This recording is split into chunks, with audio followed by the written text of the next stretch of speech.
there was a request to discuss the halachas of having a goy in your house. People have goyish cleaners, helpers, you have an au pair, you have someone, a non-Jew coming to your house. And there's many shilas involved. How to behave with a goy, what to do. Having a goy around the house can be a common occurrence for some people. Some people it's less common, and therefore they may not be aware of all the different halachas they have to be constantly focused on to know what's going on around the house. First thing is obviously yichud. There's a yichud, a man with a woman with a man.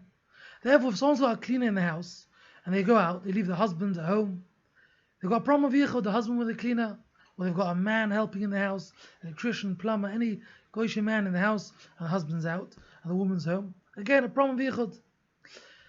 Now there are many heterim for yichud. The first thing is to know that there is a yichud, and always to check up with the Rav how to go about it. Usually, if a woman's home with a man, it's better than the other way around, because when a woman is home and her husband's in town, there's a head to nichud of balabeh. Balabeh means the husband's in town, the woman will be more cautious and more careful. The other way around, when there's a woman in the house, a woman cleaner, and the husband is home and the woman is out, the wife is out, so you have a Jewish man at home with a non-Jewish woman, then you have less heterim v'yichud, because there's no ishto be'ir, there's no heter of having a wife in the town. The only heter is if the wife is mamash in the house, she's right there with the husband. But if that's not the case, you're going to have a problem. So that's the first thing to know yichud. You have to always watch out. A wife wants to run out to the shop, wants to go fetch her kids from school, leaves the husband at home. You must always check with the Rav, is it going to be mutter? The second thing people are less aware of, just like there's yichud with a person, so to a goy, there's like an isi yichud with the kitchen.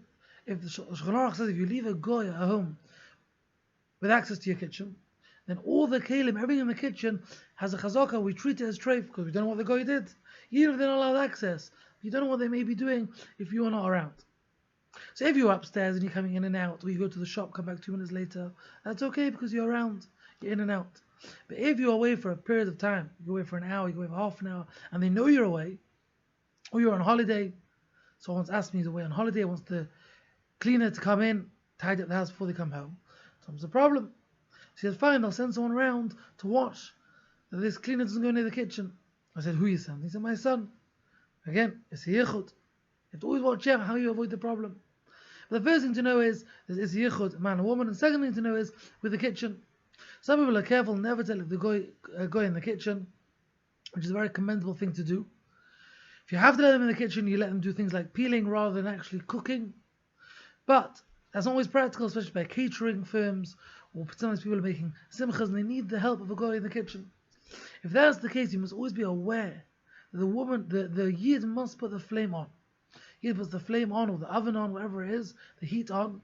As long as the yid does that, then you're okay for the guy to continue. But if a yid does not do that, the food may be treif, the pot may need kashering. You must always watch out. Very important to always check that the yid puts the flame on and starts the initial cooking process. Finally, on Shabbos, what can you do on Shabbos? So really, strictly speaking, whatever you can't do, the guy can't do for you. So you want to mop the floor, you can't mop the floor. Is it to mop the floor on Shabbos? Is for a guy to do it. You can't hoover, they can't hoover. The only heter is if you tell them to do something which can be done mutter. For example, you tell them wash the dishes, you always wash them in cold water, and they put on hot water for themselves, then they're doing it for their own comfort, because they can achieve the instruction of washing the dishes in cold.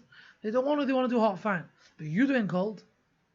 You do it without using a regular sponge. They can also, if they choose to use a sponge in hot water, it's for their own personal enjoyment. So if you tell them to sweep the floor and they use something else, use a hoover may be worse because it makes a noise.